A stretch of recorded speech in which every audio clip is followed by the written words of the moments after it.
My mother taught me how to cook before I was 12. Not because she expected me to become a chef, because she believed every woman should know how to feed the people she loved. She taught me how to sew a loose button, how to stretch a grocery budget, how to calm a crying child, how to clean a house after a long day at work, how to keep going when nobody noticed how tired I was. My brother sat at the same table every night. He listened to the same conversations. He watched the same lessons. He heard every piece of advice. But somehow, none of it was meant for him. Nobody planned it that way. Nobody even noticed it happening, not then. 30 years later, one of us was holding a marriage together, and the other was watching one fall apart. The hardest part was, neither of us understood why. Not at first, because sometimes the lessons that shape our lives are not the ones we are taught. Sometimes they are the ones nobody thinks to teach. Before I tell you what happened, tell me where you are watching from today. Whether it is early morning, the middle of a busy day, or late at night when the world has finally gone quiet, I would love to know. I read every comment, and I am always grateful for the time you spend here with me. And if there is a lesson you wish someone had taught you when you were younger, leave the word lesson in the comments. Because this story is not about blaming mothers. It is not about blaming fathers. And it is not about blaming sons. This is a story about love. The kind of love that does its best and still gets things wrong. The kind of love that prepares one child for responsibility while quietly protecting another from it. The kind of love that discovers its mistakes years later, when the consequences are already living inside the people it was trying to protect. My name is Grace Carter. For most of my life, I believed my brother Daniel and I had been raised exactly the same.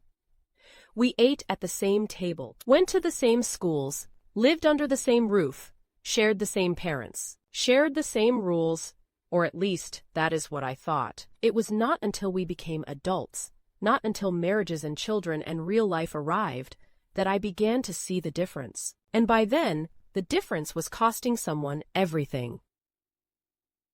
This story begins in a small yellow house on Maple Street, a house filled with laughter, a house filled with love, a house where nobody realized they were teaching two children two completely different lessons, and where one sentence, spoken hundreds of times over the years, would quietly follow us into adulthood. The sentence was simple: "He is a boy." At the time, it sounded harmless. Looking back, it changed everything. The first time I noticed the difference, I was 9 years old. Not because someone pointed it out, not because my parents announced it. The difference lived in ordinary moments. The kind of moments nobody remembers until years later. Saturday mornings were chore mornings in our house. Mom believed everyone should contribute. At least that was what she said. Every Saturday she would stand in the kitchen holding a yellow notepad. The same yellow notepad. The same blue pen, the same careful handwriting. Grace. She would tear off a piece of paper and hand it to me. Dust the living room, fold laundry, sweep the hallway, help prepare lunch, clean the bathroom sink. Nothing unreasonable. Just household responsibilities. I usually nodded and got started. Then I would look around for Daniel. My younger brother would already be halfway out the front door. Basketball under one arm, friends waiting outside, adventure waiting somewhere beyond our neighborhood. One Saturday I finally asked Mom, "Yes, what's Daniel doing today?" She looked up from the kitchen counter. "Playing with his friends." I glanced at the list in my hand. "What chores does he have?" Mom smiled. "He mowed the lawn last week." I looked out the window. The lawn had been mowed 10 days earlier. Even at 9 years old, something about that answer felt strange. But I shrugged and went back to work. Because children rarely question the systems they grow up inside. They assume normal is normal. The lessons that shape us are usually invisible while they are happening. Looking back now, I realize Mom never intended to be unfair. In her mind, she was preparing me for adulthood, preparing me for life, preparing me for things she believed women needed to know. The problem was not what she taught me. The problem was what she never taught Daniel. Years passed. The differences became easier to see. When I turned 12, Mom began teaching me how to cook, not fancy meals. Real meals, family meals. The kind that keep people together after difficult days. The kind that make children feel safe. One evening she stood beside me while I carefully chopped vegetables. "Slow down," she said. "The food is not running away." I laughed. The knife nearly slipped. She gently adjusted my grip. "Cooking isn't just feeding people, Grace." "What is it then?" she smiled. "It is one way of loving them." I never forgot that. Meanwhile, Daniel was in the living room playing video games. Not because he was forbidden from learning. Nobody ever said that. Nobody simply invited him. Nobody expected him to learn. And expectations are powerful things. Children become what the people around them expect them to become. One night, Daniel wandered into the kitchen. He was 14. I was 16. Mom and I were making dinner. The smell of garlic and onions filled the room. Daniel opened the refrigerator. "How much longer?" 20 minutes, Mom said. He groaned dramatically. "I am starving," Mom laughed. "You will survive." He grabbed a soda, then looked at the cutting board. "Looks complicated," Mom smiled. "Good thing your sister knows how," Daniel grinned. "I would probably burn the house down." Looking back, I have learned that the most powerful lessons are rarely spoken seriously. They arrive disguised as jokes. Repeated often enough, a joke eventually stops being funny. It becomes a belief. Everybody laughed. Even me. Mom waved him away. "Go relax." Daniel disappeared back into the living room. At the time, it felt harmless. A family joke. A passing moment. But looking back now, I wonder how many lives are shaped by the things we laugh about repeatedly. Because every joke carries a message, and every repeated message eventually becomes belief. The older we became, the more obvious it got. When relatives visited for holidays, the women gathered in the kitchen. The men gathered around football games. The women cooked. The men watched television. The women cleaned afterward. The men discussed sports. Nobody announced the rules. The rules simply existed, passed quietly from one generation to another. Like an heirloom nobody remembers receiving. One Thanksgiving I was 17. Daniel was 15. The kitchen was crowded, aunts, grandmothers, cousins, everyone moving around each other while preparing dinner. I noticed Daniel sitting comfortably in the living room, watching football with the men, laughing, relaxing. I walked over and handed him a bowl of potatoes. "Take these into the kitchen," he stared at me. "Why?" "Because Grandma needs them." He looked genuinely confused. "Can't somebody else do it?" I stared at him. For a moment I did not know what to say. Not because he was refusing, because he honestly had no idea why anyone would expect him to help. The thought had never crossed his mind, and suddenly I realized something. Daniel was not avoiding responsibility. Children rarely become what we tell them to become. They become what we repeatedly excuse. And sometimes the things we excuse out of love become the very things that hurt them later. He was growing up in a world that rarely handed him any. From the outside, the result can look the same. It is not. One creates selfishness, the other creates dependence. Neither is healthy, but only one feels invisible while it is happening. Years later, Mom would sit in her living room and cry over that truth. Not because she had failed to love her son, because she loved him so much, and because love sometimes protects children from the very lessons they desperately need. At 18, I left for college. At 16, Daniel got his driver's license.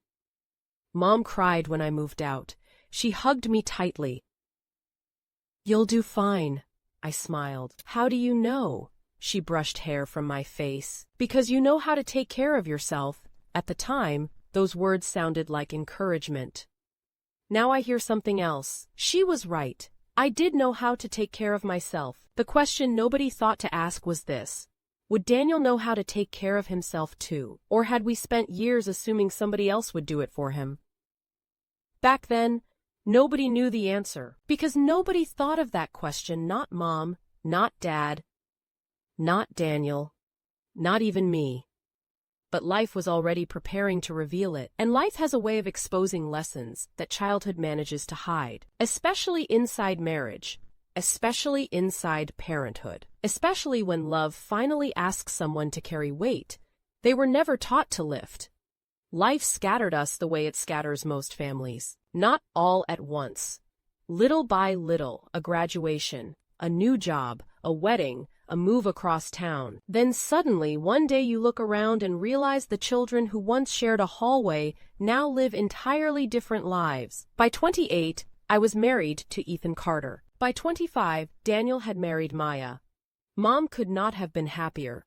2 weddings, 2 growing families, 2 homes filled with possibility. From the outside, everything looked perfect. The trouble with appearances is that they often arrive long before truth, and truth is patient. Truth will sit quietly in the corner for years. Then one day, it will stand up and introduce itself. Ethan and I started with almost nothing. A tiny apartment, second-hand furniture, a kitchen table that wobbled every time somebody touched it. The first night we moved in, we sat on the floor eating takeout because our chairs had not arrived yet. Ethan looked around the apartment. Then he laughed. "What?" He pointed at the empty room. "We are either starting a marriage or being held hostage." I laughed so hard I nearly dropped my food. That became our first memory.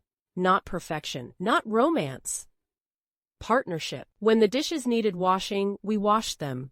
When bills arrived, we paid them together. When one of us was exhausted, the other stepped in. Not because we had a perfect marriage, because we understood something important. A family is not carried by the strongest person.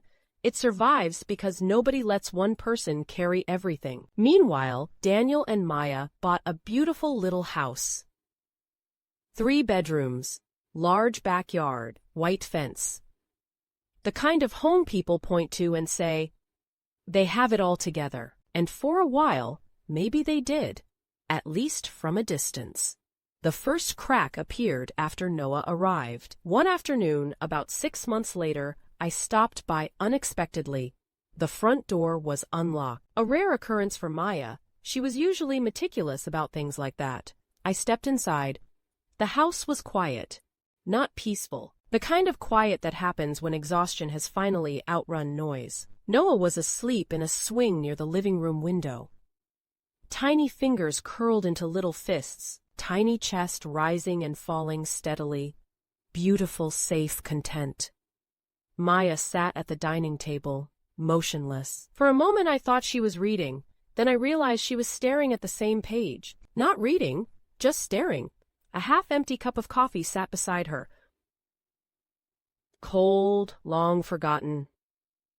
"Hey," she jumped slightly, then forced a smile. "Grace, are you okay?" Of course. The answer came too quickly. I sat down across from her. The dark circles beneath her eyes looked deeper than I remembered. Motherhood was hard, everybody knew that. But something about Maya felt different. Not overwhelmed, drained.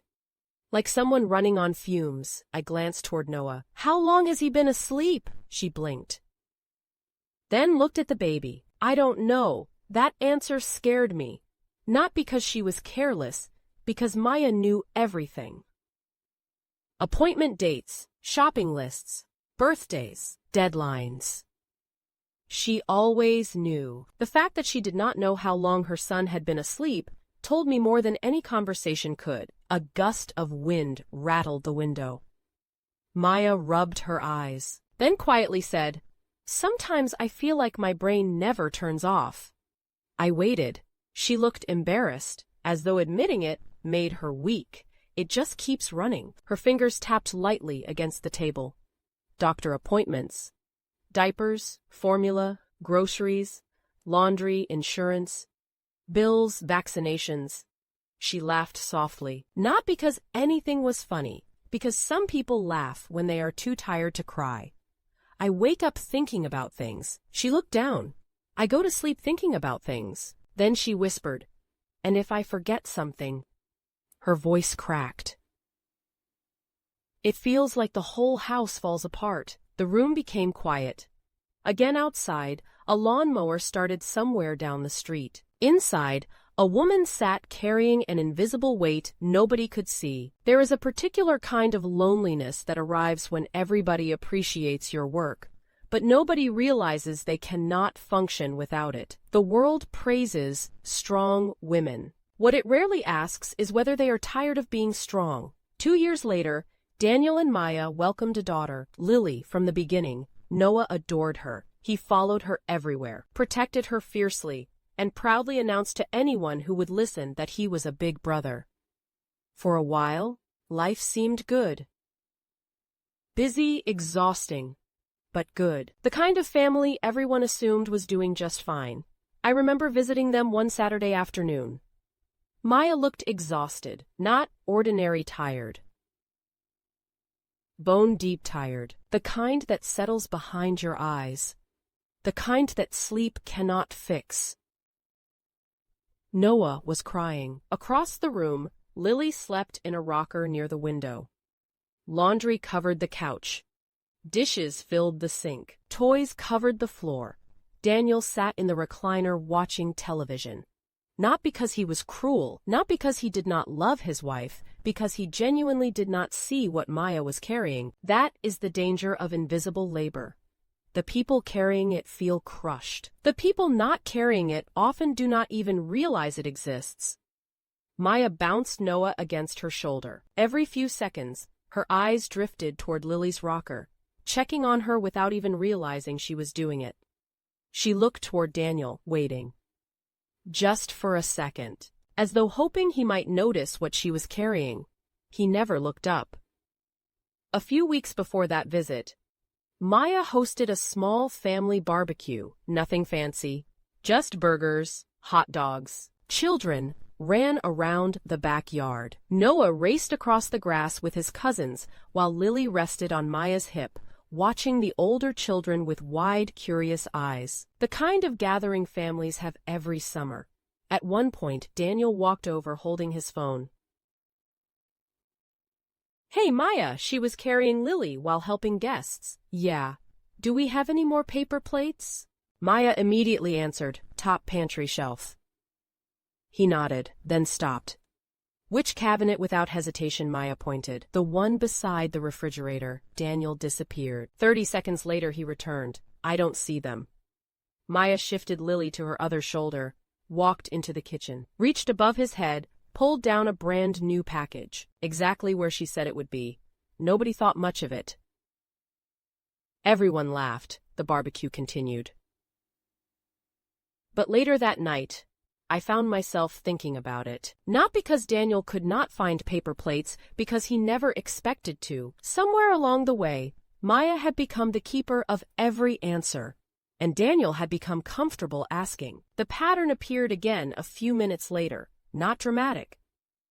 Not important enough to start an argument. Just another tiny moment in a very long chain of them. Maya asked a simple question, the kind that should have required a simple answer and quick action. "Can you grab her bottle?" Daniel glanced up. "Where is it?" "In the kitchen." "Which cabinet?" "The same cabinet it has always been in." Daniel stood. "Opened the wrong cabinet." Then another. Then another. "Maya." She closed her eyes, not angrily, not dramatically, just tired, so tired. I watched her walk past him, open the correct cabinet, grab the bottle, prepare it herself, then return to the baby. The entire exchange lasted less than a minute. Most people would not have noticed it. I did, because I suddenly remembered all those Saturdays, all those kitchens, all those lessons. A strange thought crossed my mind. Daniel was 30 years old, and he still expected someone else to know where everything was. That thought stayed with me long after I left. Months later, Maya called me. She rarely called. Not because we were not close, because she was always busy. That evening her voice sounded different. Fragile. Like someone trying very hard not to break. "Grace, hey, do you have a minute?" I sat down immediately. Something felt wrong. Of course. For several seconds, she said nothing. Then she finally spoke. "I am tired." My grip tightened around the phone. "I know. "No," she whispered. "You don't." The silence that followed felt heavy. The kind of silence people carry when they have repeated the same pain to themselves for years. Eventually, she continued, "I feel like I am raising the children alone." My chest tightened. "Does Daniel help?" She laughed. A sad laugh, the kind that hurts more than crying. "He helps when I ask." I frowned. "That sounds good, Grace." Her voice cracked. "I do not want another child." The words landed like a stone. Then she said something I would never forget. "I want a partner." The most dangerous loneliness is not being alone. It is carrying a life built for two people and realizing only one person is holding it up. I sat there staring at the wall because suddenly everything made sense. Daniel was not refusing responsibility. He was waiting for instructions, waiting to be told, waiting to be directed, waiting for someone else to carry the mental load, the same way he always had. And Maya was drowning underneath it. There is a kind of loneliness that exists inside crowded rooms. A loneliness that arrives when someone says they love you, but still leaves you carrying everything alone. A marriage can survive hardship. It can survive debt. It can survive sickness. It can survive disappointment. What it struggles to survive is chronic imbalance, because eventually one person becomes tired of carrying what was meant for two. That night, I could not sleep. I kept thinking about Maya, about Daniel, about Mom, about all those years. Then an old memory surfaced. I was 13. Daniel was 11. Mom asked me to help fold laundry. I remember complaining. I remember rolling my eyes. I remember saying, "Why do I always have to help?" Mom had smiled and answered, "One day you'll thank me." At the time, I thought she was right. Now, I wondered if she had only finished half the lesson, because preparing daughters for life is important. But what happens when sons are not prepared too? A bird cannot fly with one wing. A marriage cannot stand on one pair of shoulders and love. Love eventually grows tired of dragging what partnership should be carrying. Weeks passed. Then months. The tension inside Daniel and Maya's house grew quietly. No screaming, no dramatic scenes, no broken dishes. Just disappointment, collecting itself one day at a time. Sometimes marriages do not collapse from explosions. Sometimes they erode, like water against stone. One unnoticed drop, then another, until one day the stone is no longer the same shape it used to be, and nobody remembers exactly when the damage began. The first person to finally notice something was wrong was Mom, and once she saw it, she could never unsee it, because there are truths that arrive like whispers, and there are truths that arrive like mirrors. The whisper can be ignored. The mirror cannot, and a mirror was about to be placed directly in front of Eleanor Brooks. The first sign that something had changed was not an argument.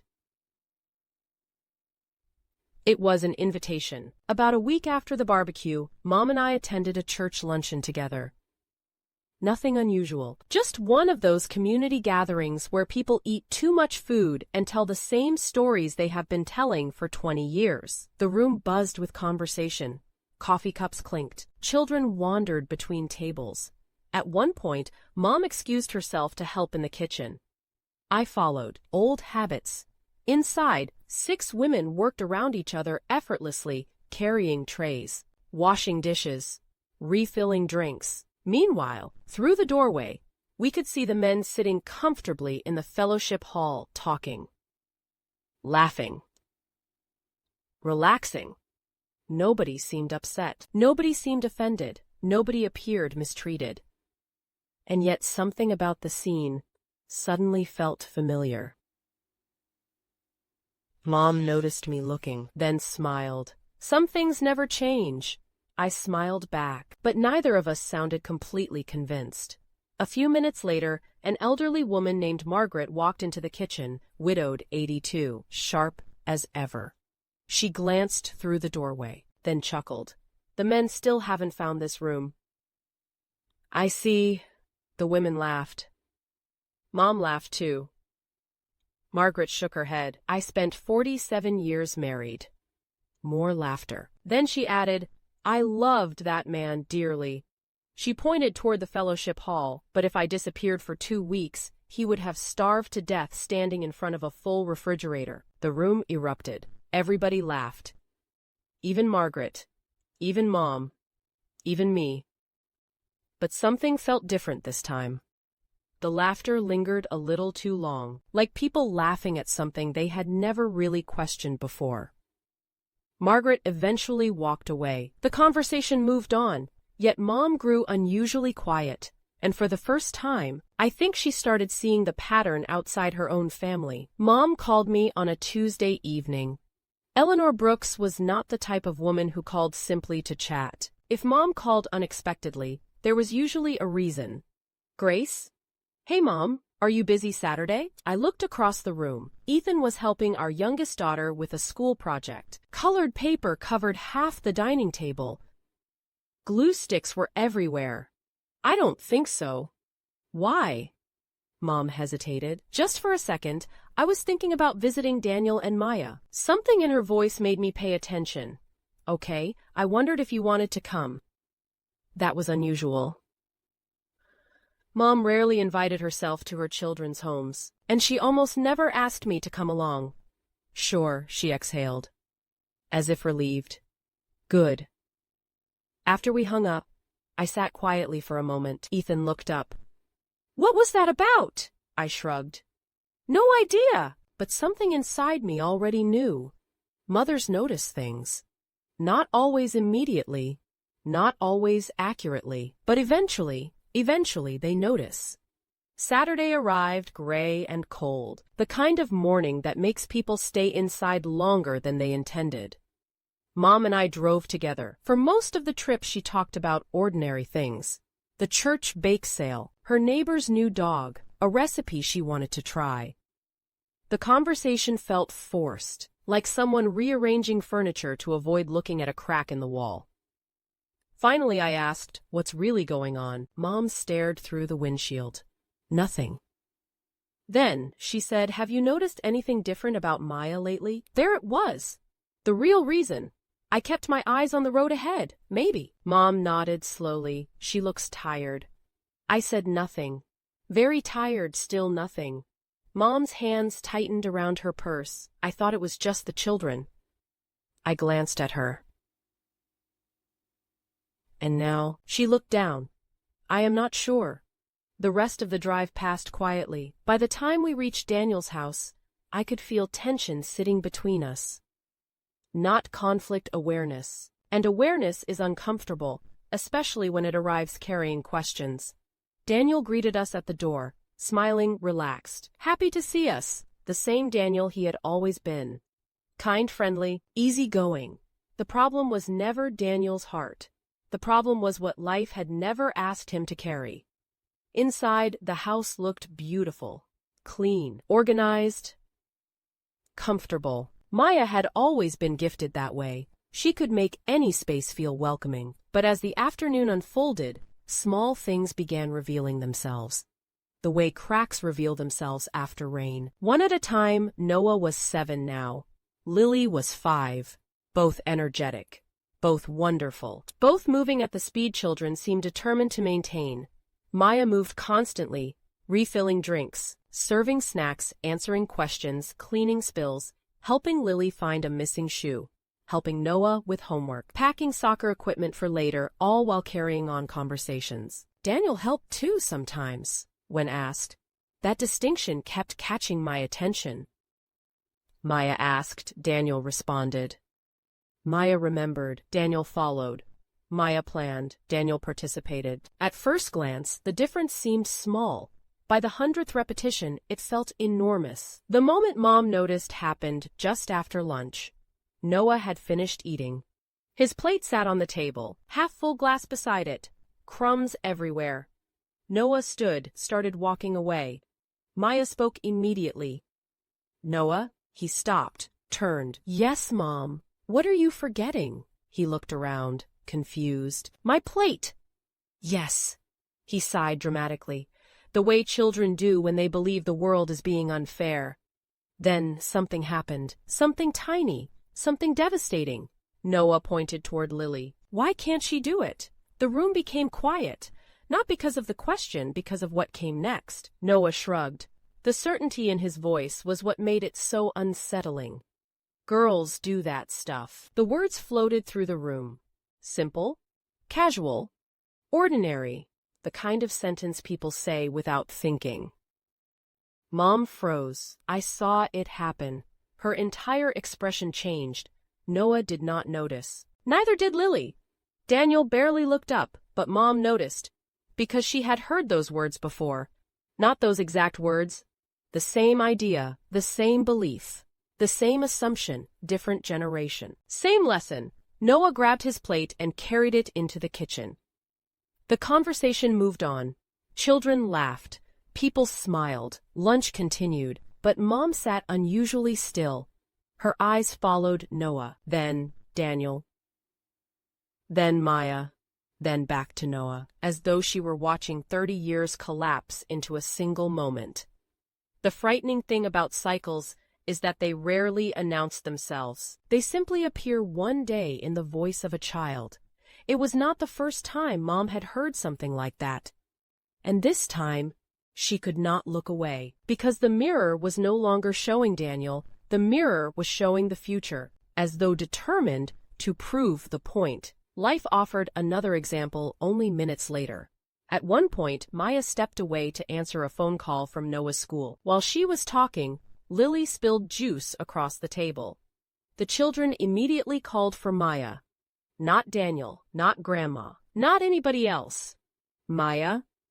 Instinctively, automatically, as though everyone in the room knew she was responsible for solving problems. Daniel started toward the table, then stopped. Looking uncertain, Maya ended the phone call, grabbed paper towels, handled the spill, answered a question from Noah, signed a school form, then returned to the original conversation she had been having before any of it happened, without missing a beat. Mom watched the entire sequence, said nothing, but her expression changed, because for the first time she was not seeing competence, she was seeing weight. And competence becomes a burden when everybody assumes it can carry unlimited amounts. The afternoon continued. Lunch ended. The children drifted back outside. Conversations resumed, but Mom seemed unusually quiet. That afternoon, while the children played outside, Mom volunteered to help Maya clean the kitchen. I joined them for several minutes. Nobody spoke. Water ran. Plates clinked. Cabinets opened and closed. Then Mom finally asked, "Are you happy?" The question landed heavily. Maya stopped wiping the counter. For a moment, she simply stood there, holding the cloth, staring at nothing. The silence lasted so long that I almost interrupted. Then Maya smiled. A small smile, the kind people use when they are trying not to tell the truth. "I have a good life." Mom looked at her carefully. That was not an answer, and nobody in that kitchen believed it. A few seconds later, Maya added, "I am just tired." Mom nodded. Tired from what? The question was gentle, no accusation, no judgment, just concern, and somehow that made it harder, because concern creates openings. Openings let truth escape. Maya lowered her eyes. Then she whispered, "Everything." The word barely reached us, everything. One word, 1,000 responsibilities.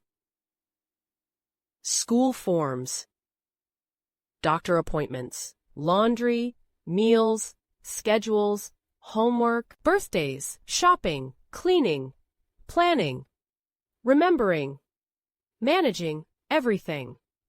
The word hung in the air. Mom slowly sat down at the kitchen table. I had seen my mother angry.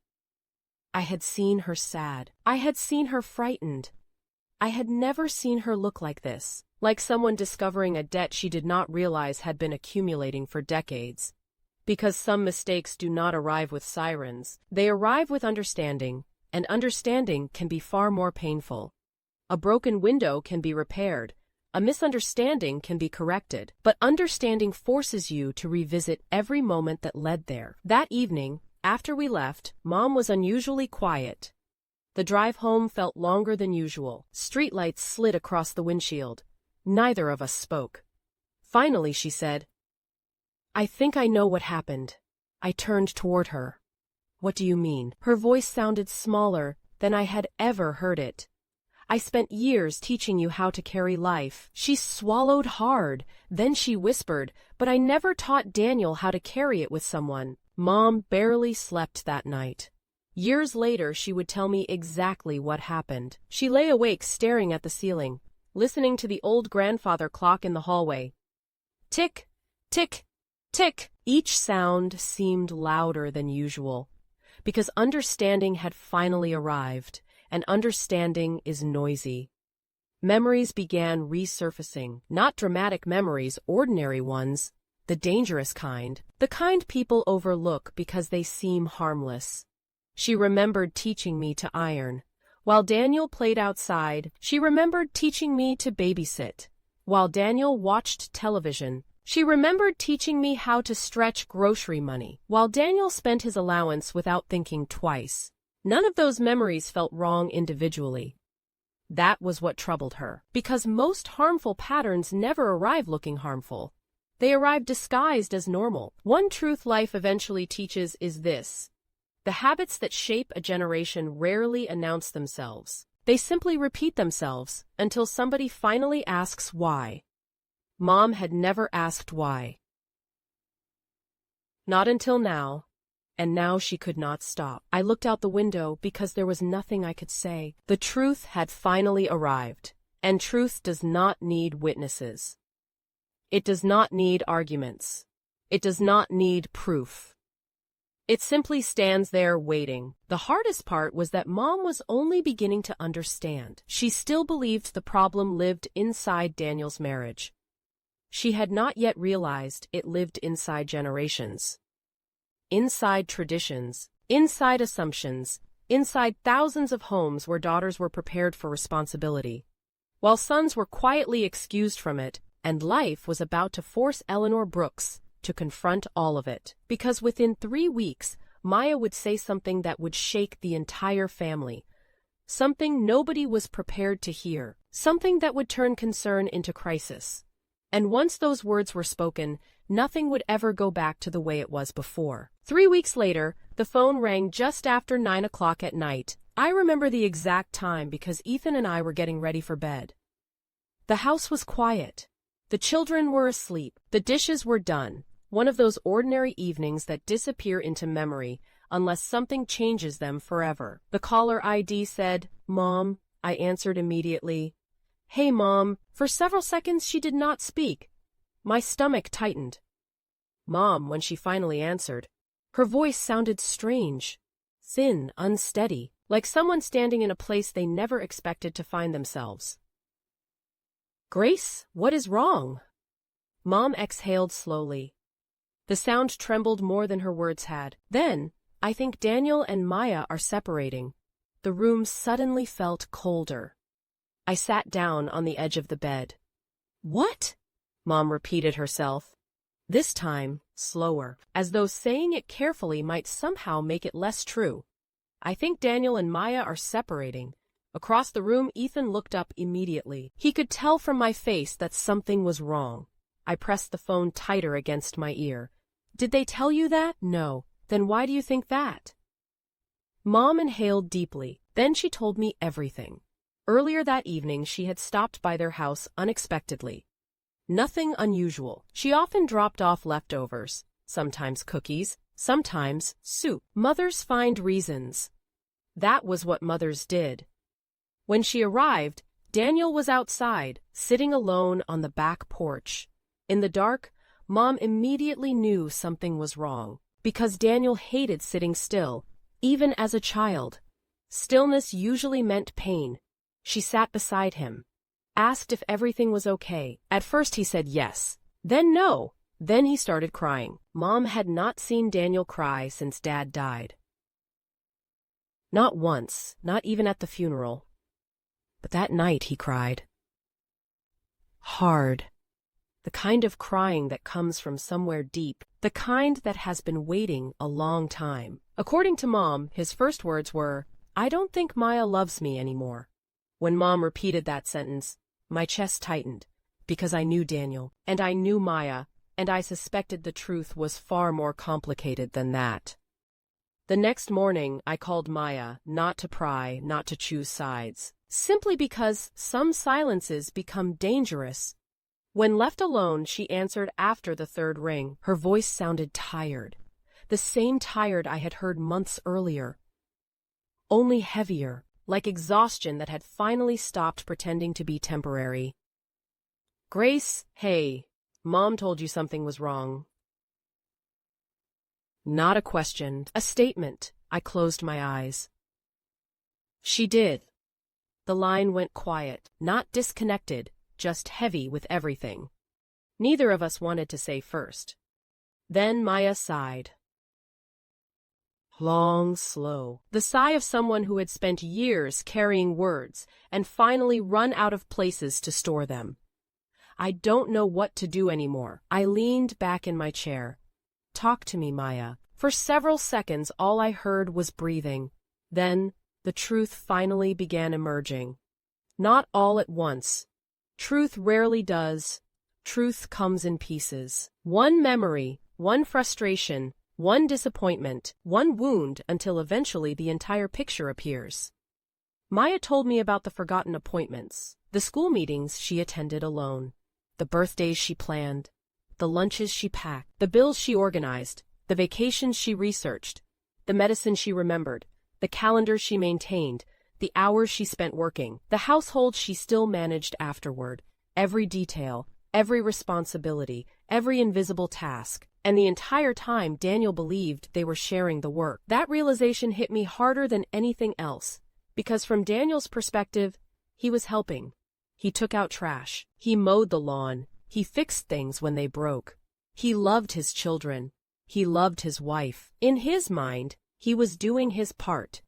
The problem was that Maya was carrying the part he could not even see. There is a dangerous kind of blindness that has nothing to do with eyesight. It happens when someone has never been required to notice what another person is carrying. If you never learn to see a burden, you cannot help lift it, and eventually the person carrying it begins to wonder whether you even care.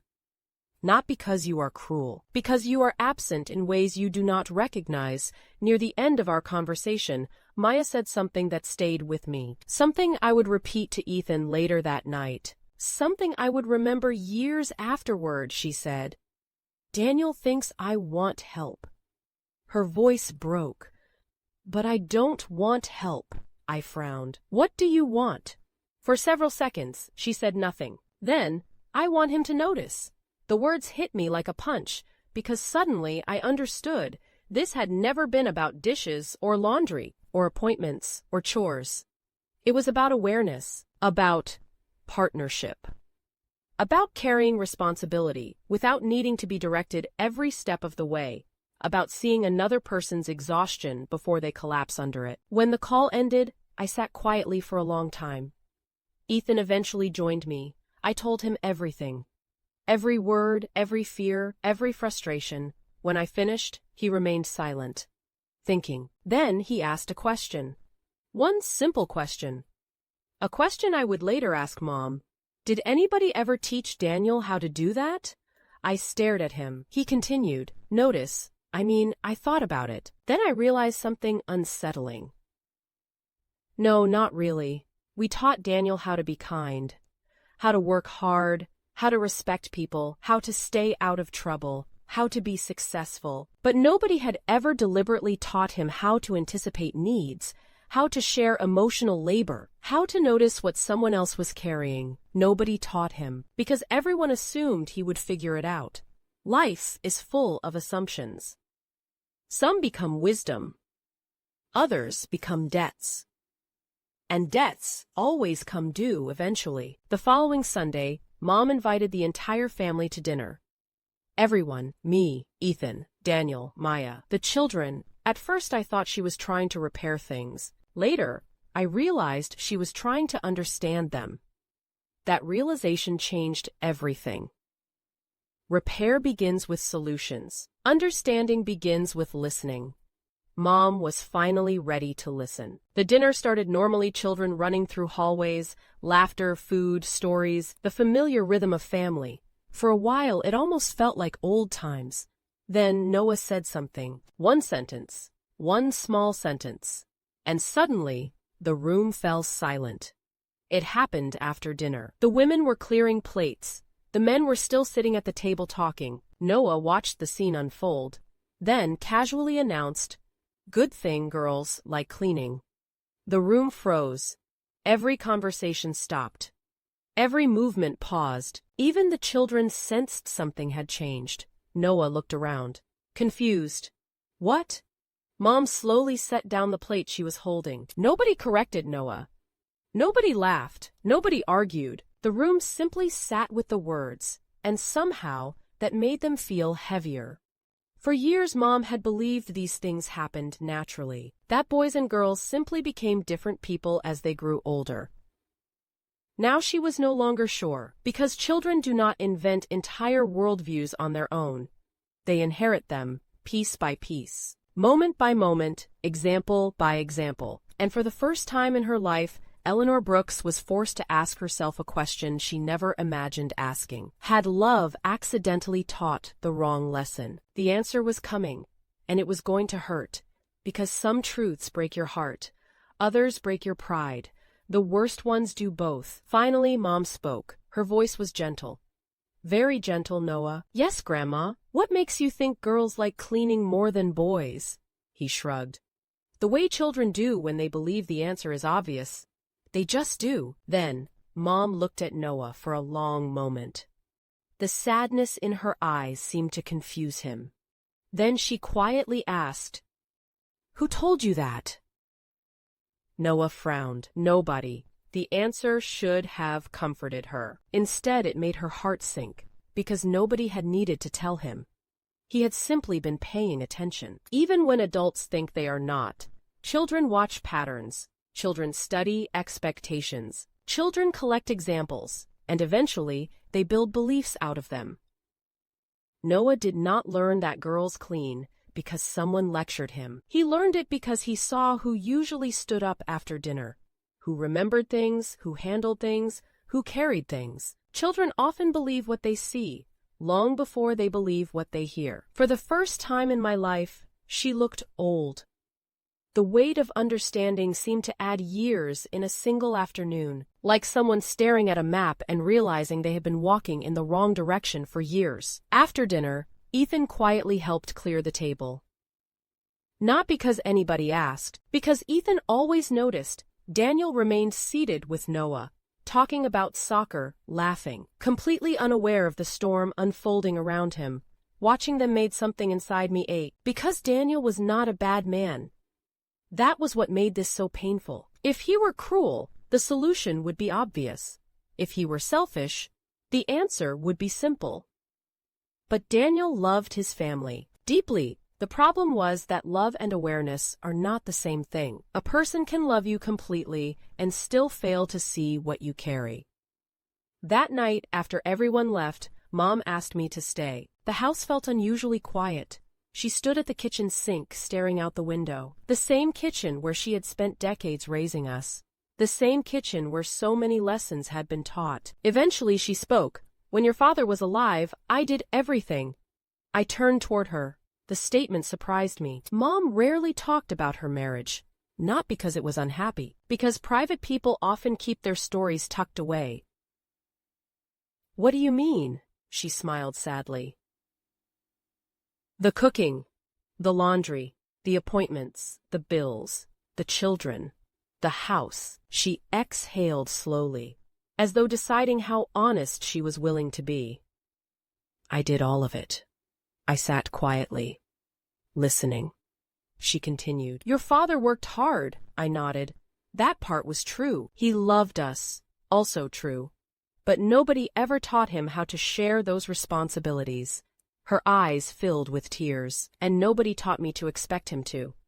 The room became silent, because suddenly we were no longer talking about Daniel. We were talking about generations, about traditions, about things passed from parent to child without examination. Mom slowly sat down. For several moments neither of us spoke. Then she whispered, "I thought I was helping you." The words broke my heart, because I knew exactly what she meant. All those years teaching me, preparing me, equipping me, protecting me. Everything had come from love. I know, I wanted you to be capable.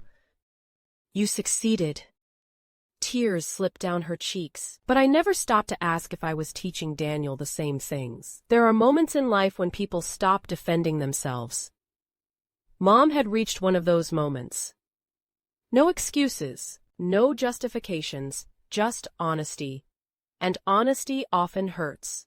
The next few weeks brought more tension, not loud tension, quiet tension, the dangerous kind, the kind that grows behind closed doors. Maya became more withdrawn. Daniel became more confused. The children sensed something was wrong, even if they could not name it. One Friday evening, Daniel showed up at my house unexpectedly. Alone, he looked exhausted, not physically, emotionally. Ethan greeted him warmly. The three of us sat outside on the back deck. For a while, nobody discussed the obvious. Men often do that. Circle around pain, approach it slowly, as though moving carefully might make it less painful. Eventually, Daniel spoke. "I don't understand." Ethan remained quiet, waiting. Daniel rubbed his face. "I love her." Ethan nodded once. "I know you do. I would do anything for her." A faint sadness crossed Ethan's face, as though he had heard those words before. "I know." "Then why is she so unhappy?" The sadness in his voice was genuine, completely genuine. That was what made it difficult, because he was not pretending. He truly did not understand. Ethan leaned forward. "What does a typical day look like for Maya?" Daniel frowned. The question seemed unrelated. "I don't know." Ethan nodded. "What time does she wake up?" Daniel hesitated. "I am not sure." "What time do the kids leave for school?" Daniel rubbed the back of his neck, searching for an answer that refused to come. "I think 8. Ethan nodded. "Who usually remembers the kids' appointments?" Daniel looked away. "Who keeps track of school deadlines?" His jaw tightened. "Who knows where everything is when something goes wrong?" This time, no answer came at all. Daniel's expression slowly changed. The realization had not arrived yet, but it was approaching. Like distant thunder, Ethan spoke carefully, not judging, not attacking, just asking, "Who keeps track of all those things?" Daniel stared at the deck. Nobody answered. Nobody needed to. The answer was obvious. Maya. Every single time. The conversation ended shortly afterward. Daniel left looking thoughtful. Troubled. For the first time, I think he was beginning to see something. Not everything. Just enough. Sometimes growth begins with a crack. A tiny crack in a belief. A tiny crack in certainty. A tiny crack in the story we tell ourselves about who we are. The crack had finally appeared. The problem was that Maya was running out of strength. And growth takes time. More time than exhausted hearts are sometimes willing to give. A week later, everything changed, because Maya finally said the words she had been carrying for years. Not to me, not to Mom, not to a friend, to Daniel. And when she said them, the entire foundation of their marriage shook. Because some conversations start arguments, others start transformation. The difference usually depends on whether people are willing to hear the truth after it is spoken. Daniel was about to find out which kind of conversation this would be. Some moments divide a life into before and after. Not because they are loud, not because they are dramatic, because once they happen, you can never return to who you were before you heard them. The conversation happened on a Thursday night. The children were asleep. The house was quiet. Outside, rain tapped softly against the windows. Inside, two people sat across from each other at a kitchen table they had shared for nearly 11 years. A table that had seen birthday cakes, homework projects, family dinners, Christmas mornings, late-night talks, and now the conversation neither of them had wanted to have. I did not hear the conversation myself. Daniel told me later, months later, after enough healing had happened for him to finally speak about it. Even then, his voice trembled, because some truths continue hurting long after they are spoken. According to Daniel, it began with a simple question. Maya sat across from him, exhausted, quiet, holding a cup of tea she barely touched. Then she asked, "Are you happy?" Daniel frowned. The question surprised him. Of course, Maya nodded slowly, as though weighing the answer. Then she asked, "Do you think I am?" The room suddenly felt different. Daniel told me he already knew the answer. He just did not want to admit it, because admitting it would require looking at things he had spent years avoiding, not intentionally, not maliciously, just comfortably. Comfort has a way of hiding problems, especially when someone else is carrying them for you. Daniel stared at his wife, then quietly answered. No. Maya looked down. Not angry, not emotional, just tired. There it was again. That word, tired. It followed her everywhere now, like a shadow, like a warning, like a debt, finally demanding payment. For several moments, neither of them spoke. Then Maya said, "I don't think I can keep doing this." Daniel felt panic immediately. Not irritation, not defensiveness, fear, real fear. What does that mean? Maya's eyes filled with tears. I don't know. Daniel reached for her hand. She let him hold it, but she did not squeeze back. Sometimes that hurts more. I love you. Her eyes closed briefly. I know. I love our children. A tear slipped down her cheek. I know. I love this family. Maya's eyes filled with tears. I know, Daniel. The way she said his name frightened him more than anything else because it sounded like agreement, not reassurance. Then she whispered, Love is not the part that is broken, but I do not think I can carry all of it anymore. Daniel later told me that was the moment something inside him finally broke open. Not because it was the first time she had expressed frustration, because it was the first time he truly listened. Listening and hearing are not the same thing. Hearing collects words. Listening collects meaning. For years, Daniel had heard Maya. That night, he finally listened. She began talking. Slowly at first, then steadily, like a dam releasing water that had been trapped for years. She told him about the school forms, the doctor appointments, the teacher emails, the grocery planning, the holiday schedules, the birthday gifts, the meal planning, the family calendar, the household management.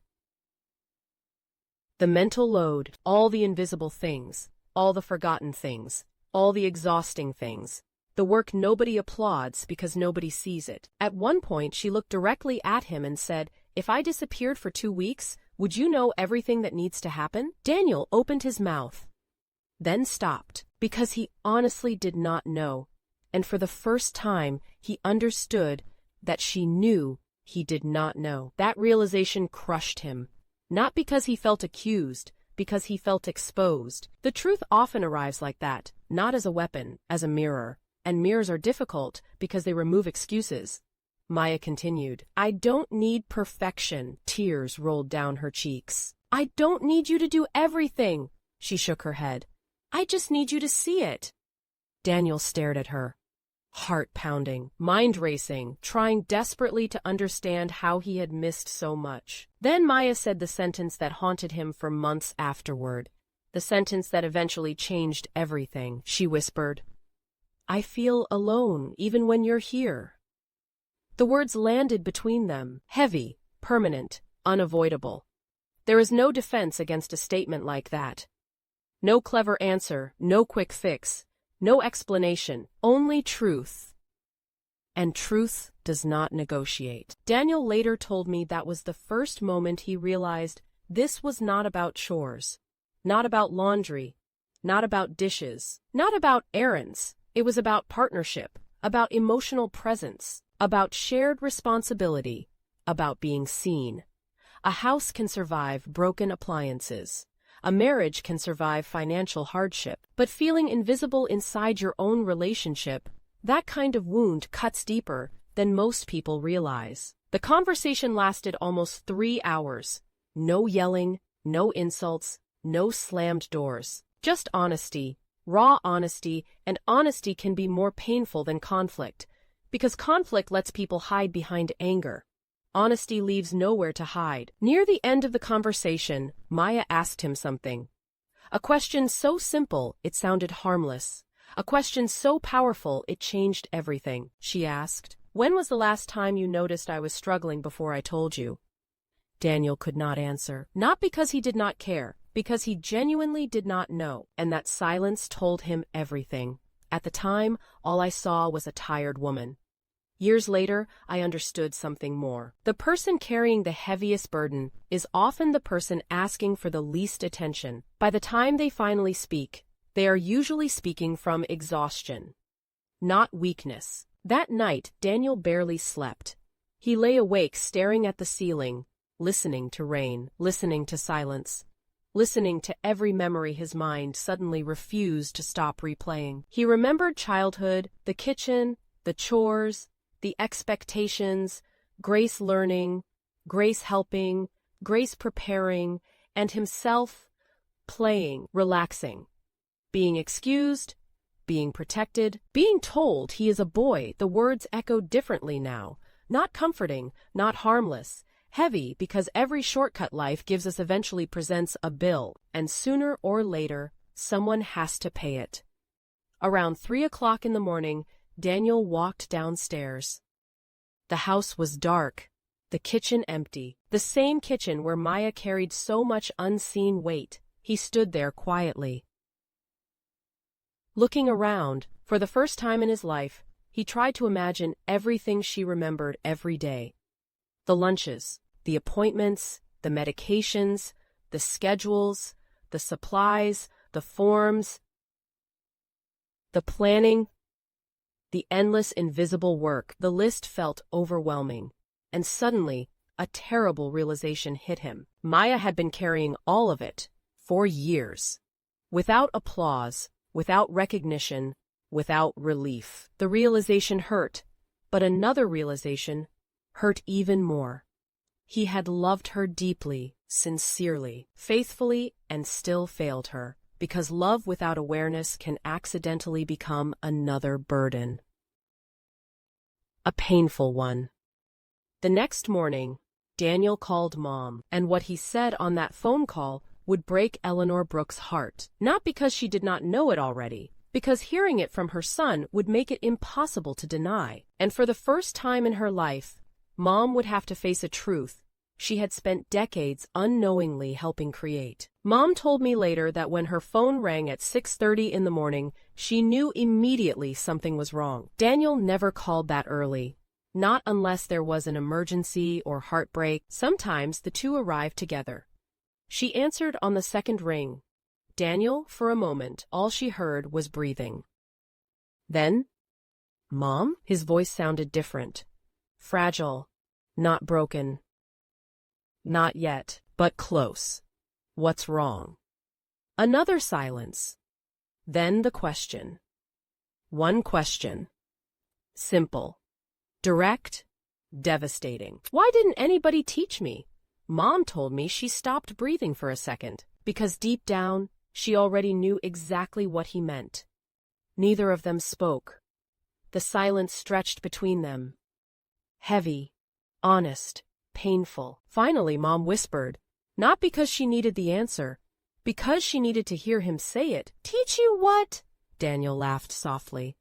Not because anything was funny. Some people cry when their hearts break. Others laugh.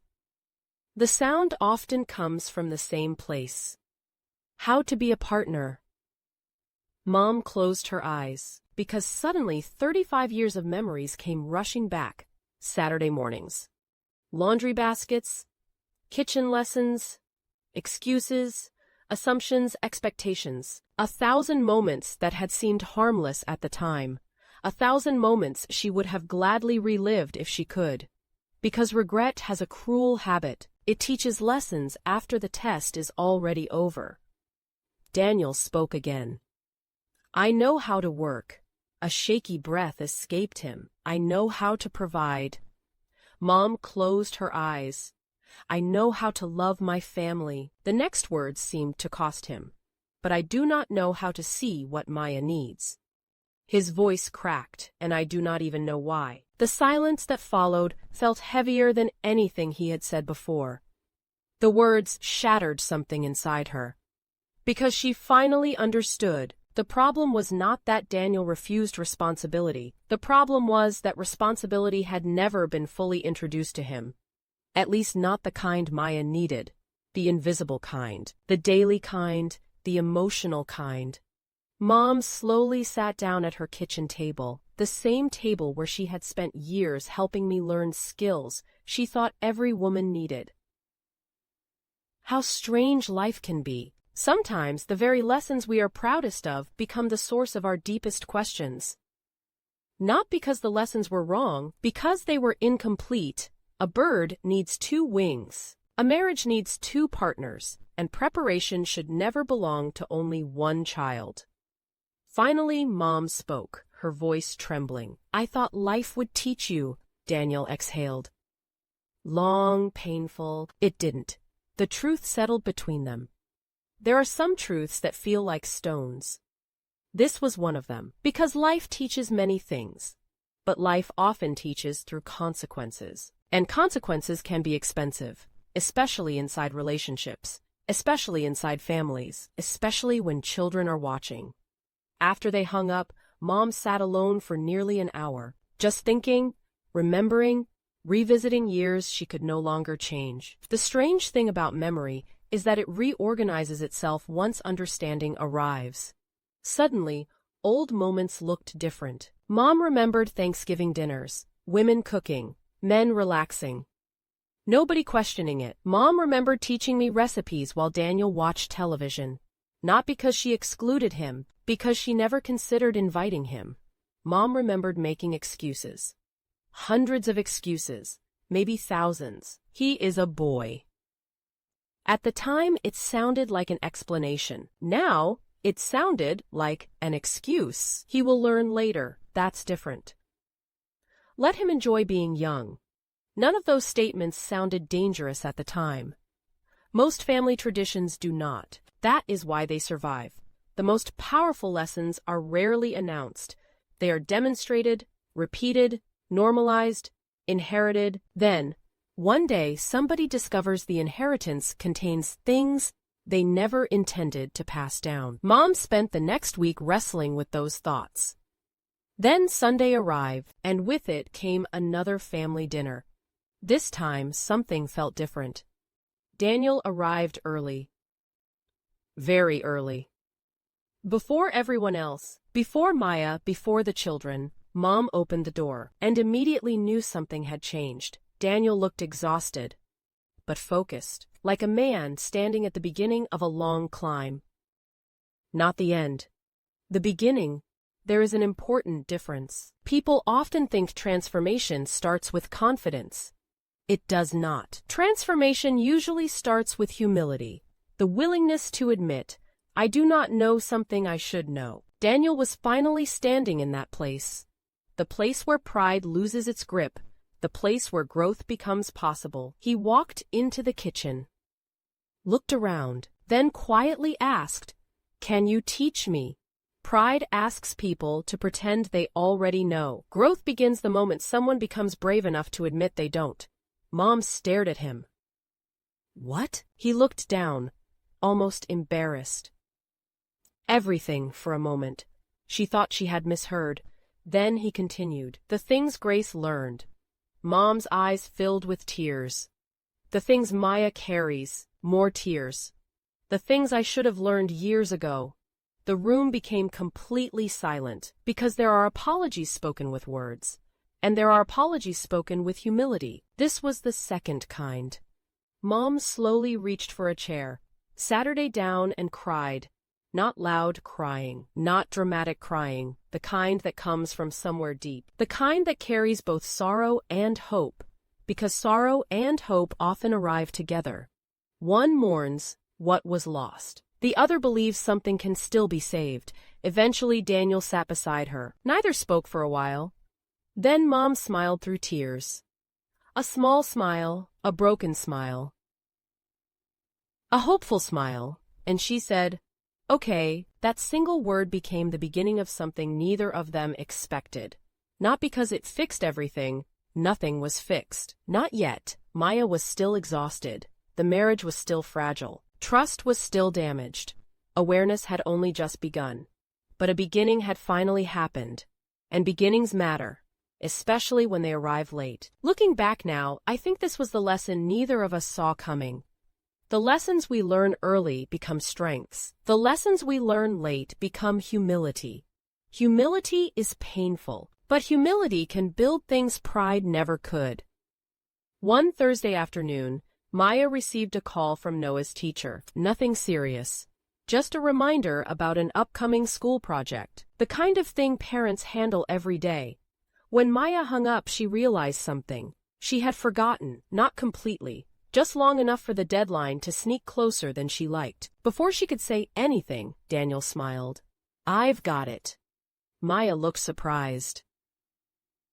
"The project?" He nodded confidently. "Leave it with me." For the first time in years, she actually did. She let go. Just a little. The following Tuesday, Noah came home upset. The project was due the next morning. The supplies had never been purchased. The presentation board had never been ordered. The instructions were still sitting unopened in Daniel's email. The old Daniel would have immediately explained, defended, minimized. This time, he simply stared at the email, then looked at Noah, then at Maya, and finally whispered, "I forgot." The room became quiet, not angry, not explosive, quiet, because everybody suddenly understood something. This was what Maya had been carrying: the consequences, the fear, the remembering, the responsibility. Not because she was naturally better at it, because somebody had to be. That night, Daniel sat beside Noah until almost midnight, building the project, printing materials, cutting poster board, fixing mistakes, trying desperately to repair the situation. The next morning, Noah turned it in. Everything worked out. But Daniel did not forget the feeling. For the first time, he experienced the weight of being responsible for something another person depended on. And he hated the feeling. Not because it was difficult, because he realized Maya had lived inside that pressure for years. Alone. Over the next several weeks, Daniel began learning. Not performing, learning. For the first time, he was no longer trying to look different. He was trying to become different. And Daniel was about to become very uncomfortable, because growth would require him to see things he had spent 35 years overlooking. It would require him to change habits, challenge assumptions, question beliefs, and perhaps hardest of all, face the possibility that love alone had never been enough. Because love is a beautiful foundation, but foundations do not build houses by themselves. The house still needs walls, windows, work, effort, presence, and partnership. The question now was whether Daniel had started learning too late, because while he was finally changing, Maya was quietly reaching the edge of what she could endure, and neither of them yet understood how close they had come to losing everything. The first lesson arrived the following Tuesday, and it did not go well. Daniel called Mom around noon, frustrated, embarrassed, confused, 3 emotions that often accompany growth. Because growth sounds inspiring when people talk about it afterward. While it is happening, it usually feels uncomfortable. Very uncomfortable, Mom answered. "Hello, Mom." Something in his voice made her smile. "What happened?" Daniel sighed heavily, then confessed. "I tried making Lily's lunch." Mom laughed, not at him, with affection. "And I forgot the drink." Mom nodded. "Okay, I also forgot the napkin." "Okay." "And apparently the sandwich was cut wrong." Mom laughed harder. Daniel groaned. "This isn't funny." "Oh, I think it is a little funny." For the first time in weeks, Daniel laughed too. The conversation lasted nearly an hour. Not because of lunch. For years, Daniel thought the hard part of family life was providing for it. He was beginning to realize that keeping a family running required an entirely different kind of labor, and Maya had been carrying that labor alone. That evening, Daniel came home determined. He walked into the kitchen, opened the refrigerator, and started making lunches for the next day. Without being asked, without announcing it, without expecting praise. Maya stood in the doorway watching, confused, suspicious. Exhausted people often become suspicious of change, not because they are cynical, because disappointment has taught them caution. She watched quietly, then asked, "What are you doing?" Daniel did not look up, making lunches. Silence, then, why? The question hurt, not because Maya meant it cruelly, because she genuinely could not imagine him doing it voluntarily. That realization stung, more than Daniel expected. He finished packing the lunches, placed them neatly in the refrigerator, then shrugged. They need to be done. Maya said nothing, just nodded, then walked away. The interaction lasted less than a minute, but Daniel later told me it felt like an hour, because he realized something important. Trust does not return because somebody changes once. Trust returns because somebody changes consistently, over time, again and again, until the new behavior becomes believable. That was the challenge ahead of him.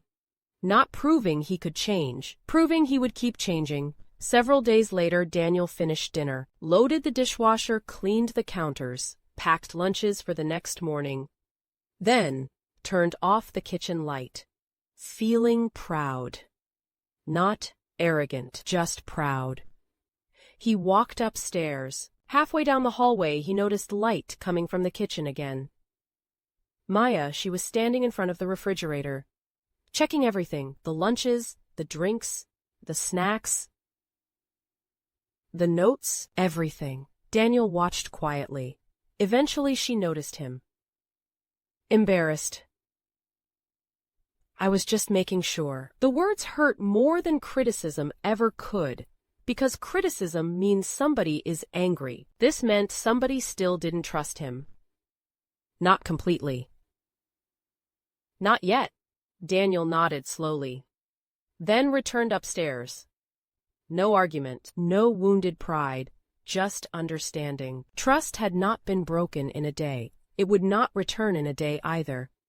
Some wounds heal slowly, not because people are unwilling to forgive, because trust rebuilds one experience at a time. The person asking for forgiveness measures change in intentions.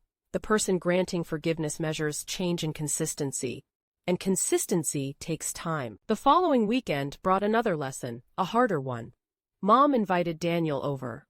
Alone, no children, no distractions. Just mother and son sitting at the same kitchen table where so many lessons should have happened years earlier. A notebook sat between them. Daniel looked at it. "What is that?" Mom smiled. "Homework!" He laughed. "You've got to be kidding." "I am not." She pushed the notebook toward him. Daniel opened it. Page after page filled the notebook. Notes, dates, reminders, information he had never realized someone was tracking every day. Daniel stared, then slowly turned another page.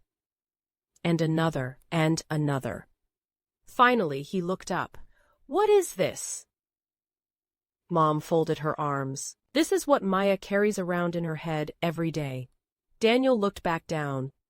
The pages seemed endless. Every page revealed something else. Maya had been remembering for the entire family. For several minutes, Daniel said nothing, then quietly asked, "She remembers all of this?" Mom nodded, most mothers do. A painful silence followed. Then Mom added, "Many fathers could too." That sentence landed differently, not as criticism. As possibility, because possibility is powerful. Possibility says, you could learn this. You could become this. You could carry this too. Daniel sat there staring at the notebook, then whispered, "I had no idea." Mom reached across the table, placed her hand over his. "I know." The sadness in her voice nearly broke him, because she wasn't judging him. She was grieving. Grieving the lessons she never thought to teach. Grieving the years he spent unprepared, grieving the strain those missing lessons had placed on his marriage.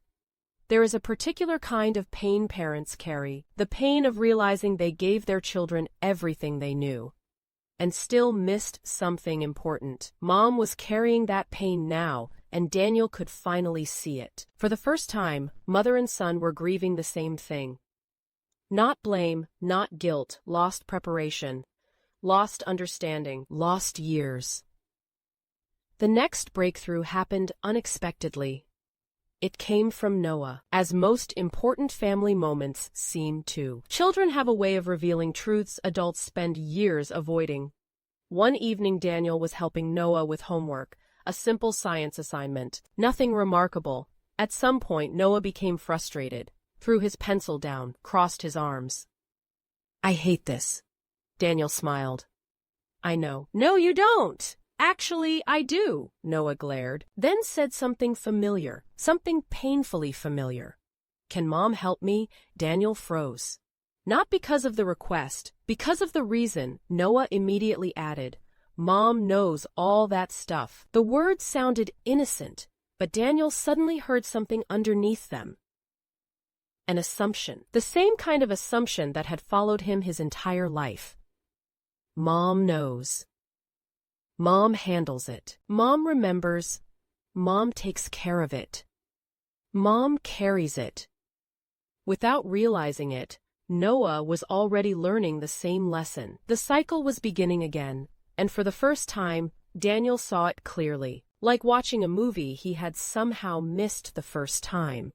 He slowly picked up the pencil, handed it back, then smiled. "Let's figure it out together." Noah looked surprised. "You know how?" Daniel laughed. "No," the boy frowned. "Then how?" Daniel leaned back. "Because learning is not Mom's job." The words hung in the air, unexpected, unfamiliar, but necessary. Something shifted inside Daniel as he said them. A realization, perhaps the deepest one yet. Children inherit what they see, not what we intend, not what we promise, not what we hope, what they see. And Noah had been watching everything. The way Daniel once watched, the way generations always watch. The hardest family lessons are rarely the ones we are taught. They are the ones we inherit without realizing it. The things we refuse to examine become the things we accidentally pass down. The things we finally confront can become the things that stop with us. That night, after the children were asleep, Daniel sat alone on the back porch, thinking, remembering, reflecting. The sky above was clear, the neighborhood quiet, and for the first time in months, he felt something unexpected. Hope, small, fragile, but real. Because for the first time, he was no longer asking, "Why is Maya unhappy?" Now he was asking, "What have I been missing?" The first question protects pride. The second question creates change. The problem was that Maya still did not know whether change had arrived too late. And in the coming days, she would finally tell Daniel exactly how close she had come to leaving. Not threatening, not manipulating, not punishing. Simply telling the truth, and the truth would shake him more than anything he had heard so far. Because sometimes the most painful words are not, "I am leaving." Sometimes the most painful words are, "I almost did." The conversation happened on a Wednesday evening.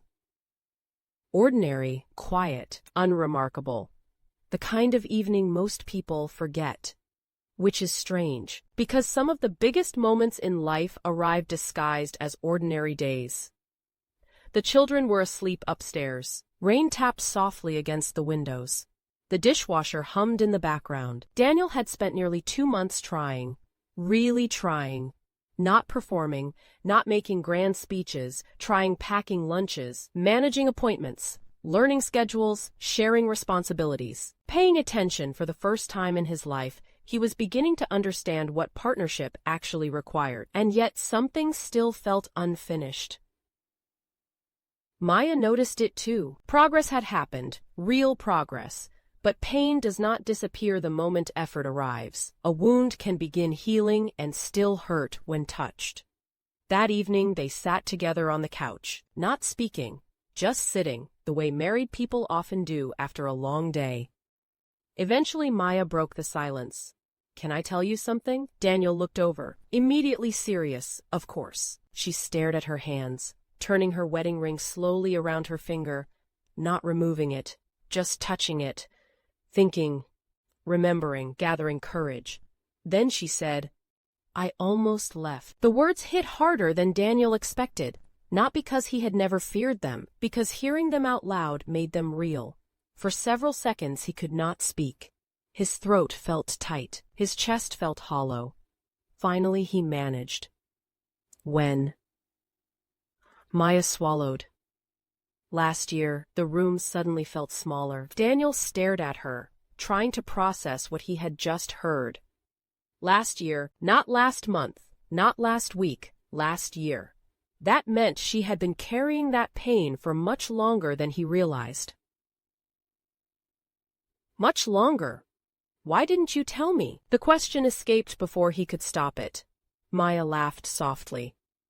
A sad laugh, a tired laugh, the kind that comes from old hurt. I did, Daniel frowned. No, you didn't. She looked at him, directly, honestly, and quietly said, Yes, I did. The words landed like stones, because deep down he knew she was right. She had told him, again and again, just not in the way he expected. She told him through exhaustion, through frustration, through tears, through conversations he only half heard, through requests for help, through disappointment, through loneliness. She had been speaking for years. The problem was that Daniel had been listening for complaints instead of pain. There is a difference. One sounds annoying, the other sounds heartbreaking, and which one we hear often depends on whether we are listening with pride or humility. Maya wiped a tear from her cheek.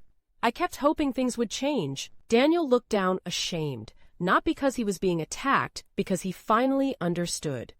Hope can keep people in difficult situations longer than almost anything else. It whispers, maybe tomorrow, maybe next week, maybe next month, maybe after the holidays, maybe after the kids get older, maybe after work slows down, maybe after one more conversation. For a long time, that voice feels comforting. Then one day, it sounds different. Not hopeful, exhausted. And exhausted hope is one of the saddest things in the world. Maya leaned back against the couch, staring at the ceiling. When Lily was 3, I sat in the car one day after grocery shopping. Daniel remained silent, listening. Really listening. I cried for almost 40 minutes. His heart sank. I didn't know. Maya's shoulders sagged slightly, I know. The answer was not angry. That somehow made it worse. I didn't know. For a moment, Maya closed her eyes, then opened them again. I know, again. No accusation. Just truth. And truth is often far more painful than blame, because blame can be argued with. Truth simply exists, Maya continued. I remember thinking, her voice trembled, that if I disappeared for a week, nobody would even know how many things I actually did. Daniel felt tears filling his eyes, because he knew she was right. Back then he would not have known. Not fully, not even close, at the time. I thought Maya was exhausted. Years later, I realized it was deeper than that. Being needed is not the same as being appreciated. Some people spend so long carrying everyone else that they stop asking, can somebody help me? They start wondering, does anybody even see me? That question is dangerous, because once it enters a relationship, it rarely leaves on its own. The room fell silent again, long enough for the rain to become noticeable, long enough for memories to settle between them. Finally, Daniel asked, What stopped you? Maya closed her eyes. The answer came almost immediately. The children. Daniel nodded slowly. He had expected that answer. Then she surprised him. The second thing was you. He looked up, confused. What do you mean? A small smile touched her face, not a happy smile. A remembering smile. I knew your heart. Daniel stared at her. She continued. I knew you loved us. Tears slipped down her cheeks. I just didn't know if you understood us. The words nearly broke him because they captured everything. Everything. Daniel had spent years believing love was enough. Work hard, stay faithful, provide, love your family, Surely, that was enough. But now he understood something painful. Love is the beginning, not the completion. Love opens the door. Partnership walks through it. Love makes promises. Partnership keeps them. Love says, I would do anything for you. Partnership notices what needs doing before it is asked. That realization settled heavily inside him. But unlike shame, it also carried possibility. Because possibility says, you can learn, you can grow, you can become different. The conversation continued for another hour, not fighting, not fixing. Just understanding. Sometimes understanding is the first miracle, not reconciliation, not forgiveness. Understanding because people cannot heal wounds they refuse to acknowledge. And for the first time in years, both of them were looking at the same wound, the same truth, the same reality. Together, when the conversation finally ended, Maya started toward the stairs, then paused, turned back, and said something neither of them would ever forget. I don't need you to be perfect, Daniel nodded, tears still in his eyes. I know. She looked at him for a long moment, then whispered, I just need to know I'm not carrying this life by myself. After she disappeared upstairs, Daniel sat alone in the living room, listening to the rain, thinking about every version of himself that had existed before that moment. The boy who never folded laundry, the teenager who never learned to cook, the young man who assumed someone else would remember the details, the husband who thought love was enough. All of them suddenly felt very far away, because growth had finally arrived. Real growth. Not the kind people post online, the painful kind, the expensive kind, the kind purchased with humility, the kind that forces you to face what you missed. Real change rarely begins with criticism. It begins with clarity. The people who change the most are often not the people who were hated. They are the people who finally become unable to ignore what their love has cost someone else. Daniel had reached that place. The question now was whether the damage could be repaired, because growth is powerful, but healing requires something else. Time, trust, consistency, and those things cannot be rushed. Meanwhile, Eleanor Brooks was preparing to do something she had never done before. Something that would surprise her entire family, something that would force her to confront the past openly, because understanding what went wrong was no longer enough. Now she needed to say it out loud. And sometimes speaking, the truth is harder than discovering it. The family gathering happened 2 months later, not because of a holiday, not because of a birthday, not because of an emergency. Mom simply called everyone and said, I would like the family together this Sunday. That was enough. When Eleanor Brooks requested something, people showed up. Not out of fear, out of respect. Over the years she had become the center of the family, the keeper of traditions, the organizer of gatherings, the person who remembered birthdays without reminders, the person who sent cards, the person who called when somebody was hurting, the person who held everyone together, which made what happened that afternoon even more surprising. The dining room looked exactly as it always had, the same table, the same framed photographs, the same worn wooden chairs, the same house where Daniel and I had grown up, the same house where so many lessons had been taught and where some had been missed. Everyone arrived around noon.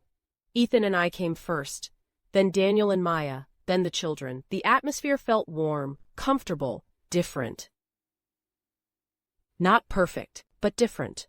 Over the previous 2 months, Daniel had continued changing.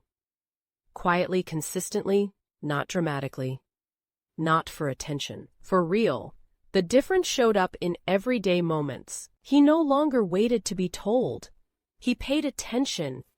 He remembered. He followed through. The responsibilities Maya once carried alone were slowly becoming shared. Not perfectly, but consistently. The distinction mattered. Partnership is not replacing one exhausted person with another. Partnership is sharing the weight. And for the first time in years, Maya looked lighter. Not because life had become easier, because she was no longer carrying it alone. Still, scars remained. Trust was rebuilding slowly, carefully, the way trust always rebuilds. Like a bridge reconstructed plank by plank. One day at a time, one action at a time, one promise at a time. That afternoon, everyone gathered around the table, children laughing, adults talking, the familiar rhythm of family. Then Mom stood, and immediately the room quieted. Because Eleanor Brooks rarely stood during family meals, not unless she had something important to say, she looked around the table, at her children, at their spouses, at her grandchildren, the people she loved most in the world. Then she took a deep breath. I owe all of you an apology. The room became completely silent. Nobody moved. Chairs creaked softly around the table, yet nobody seemed ready to break them because nobody expected those words. Least of all from her. Mom looked down briefly, gathering herself, then continued. I spent most of my life believing I was preparing my children for adulthood. Tears already glistened in her eyes. And I was. She nodded. I taught Grace many things. I felt my chest tighten. Cooking, cleaning, budgeting, responsibility, perseverance, the skills she believed life required. Then Mom looked toward Daniel. But I did not teach my son many of those same things. The silence deepened. No defensiveness. No excuses. Just truth. Raw and honest. Mom continued. I never meant harm. Nobody doubted that. Not for a second. Everything she had done came from love. That was what made it so heartbreaking. Sometimes, the deepest mistakes are made by people with the best intentions. Love does not make us perfect. It simply makes us care. Tears rolled down her cheeks. I thought life would teach him. She looked directly at Daniel. I was wrong. The words hung in the room, heavy, permanent, necessary. Daniel lowered his eyes, unable to speak. Mom continued, her voice trembling now. I taught my daughter how to carry a household. She swallowed hard, but I never taught my son how to help carry one. Nobody interrupted.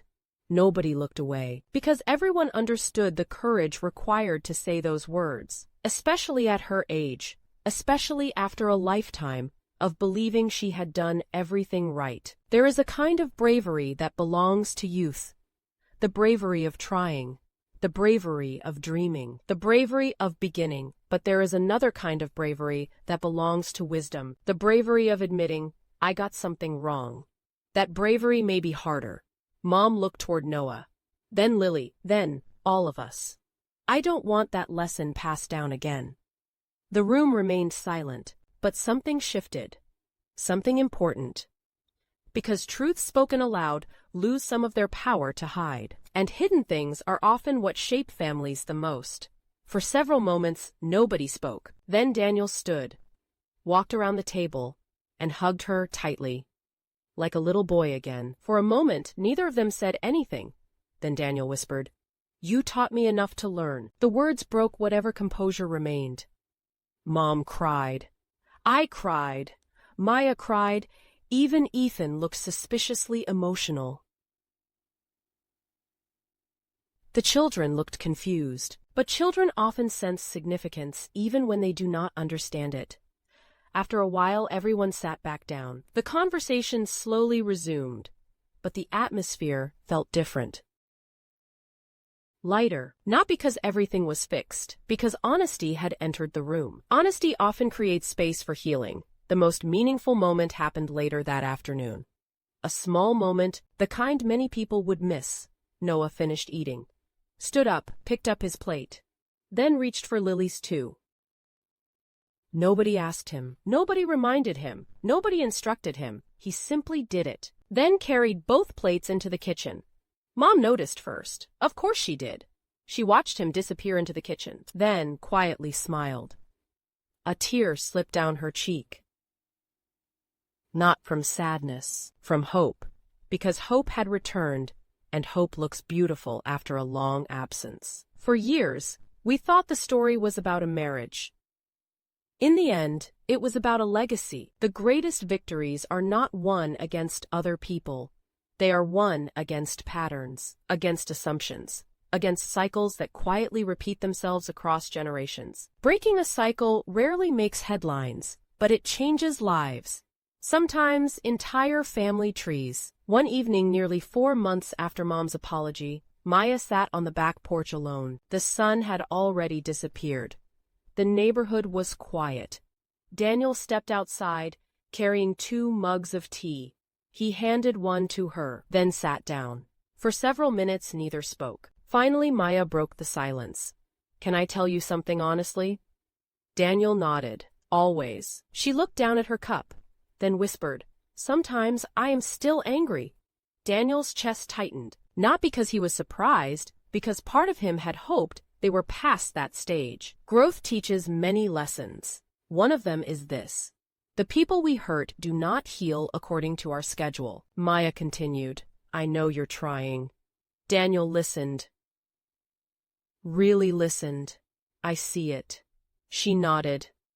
"I appreciate it." Then tears appeared, but sometimes I think about all those years. Her voice cracked. "All those years I spent drowning while smiling." Daniel stared at the ground. The old version of him would have defended himself, explained, justified. The new version stayed quiet because not every wound needs an explanation. Sometimes it simply needs acknowledgement. After a while he reached for her hand and softly said, "I am angry about those years too." Maya looked at him, surprised. Daniel swallowed hard. "Not at you." He shook his head. "At myself." The confession hung between them. Raw, honest. "Painful. I can't get them back." His voice broke. "I can't give you back the days you spent carrying everything alone." Tears filled Maya's eyes, because regret is a strange thing. When it is genuine, it hurts both people. The one who suffered, and the one who finally understands. For several moments they sat quietly, watching the darkness settle across the neighborhood. Then Maya squeezed his hand, the first time she had done that without hesitation in months. Not because everything was fixed, because trust had begun returning slowly, carefully, one small moment at a time. The thing about trust is that it rarely returns because of promises. It returns because of patterns. The deepest apologies are not spoken. They are lived. Every packed lunch, every remembered appointment, every shared responsibility, every moment of awareness. Those became Daniel's apology, day after day, month after month, year after year. And eventually Maya stopped looking for proof, because the proof had become their daily life. People often believe apologies change everything. They do not. Apologies open doors. What happens after the door opens determines whether healing actually enters. The hardest year of Daniel and Maya's marriage was not the year before the crisis. It was the year after. Most people would never understand that. From the outside, things looked better. Daniel was helping. The arguments were fewer. The tension had eased. The children seemed happier. The family felt more connected. But underneath all of that, Maya was still healing, and healing is not the same thing as forgiveness. Over the next year, Daniel continued growing. Not perfectly. Nobody grows perfectly. There were forgotten appointments, missed details, small setbacks, frustration, failure. But he kept learning, kept showing up, kept paying attention. The changes were small, easy to miss on any single day. But trust heals slower than effort, and eventually Maya began believing what she was seeing. The burden on her shoulders grew lighter. The loneliness faded, the partnership deepened, and one evening nearly a year later, something happened. Something simple, something beautiful, something that would have meant nothing to outsiders, but everything to them. Daniel was cleaning the kitchen after dinner. The children were upstairs. The house was quiet. Maya walked in, leaned against the counter, and simply watched him. After a moment, Daniel looked up and said, "What?" She smiled. A real smile, the kind he had not seen in a long time. Then she crossed the room, wrapped her arms around him, and rested her head against his shoulder. No speech, no grand declaration, no dramatic moment, just peace. The kind of peace exhausted people dream about. After several seconds, she whispered, "Thank you." Daniel swallowed hard, because he knew exactly what she meant. Not thank you for washing dishes, not thank you for helping. Thank you for finally standing beside me. There is a difference, a very important difference. Meanwhile, another transformation was happening. One nobody expected. Mom had started volunteering at the community center. At first she told everyone it was simply to stay busy. That was only part of the truth. The real reason was harder to admit. She could not stop thinking about the mothers she knew, young mothers, grandmothers, single mothers, married mothers, women doing exactly what she had done, teaching daughters, excusing sons, repeating patterns. Not out of cruelty, out of habit. One afternoon she stood in front of a small parenting group, about 20 people, most younger than her. She looked around the room, then smiled. I spent years teaching my daughter how to become a good wife. The room nodded. Several mothers smiled. Mom took a breath, then continued. And I forgot to spend the same energy teaching my son how to become a good husband. The room became quiet. Very quiet. Because uncomfortable truths often sound obvious once somebody says them aloud.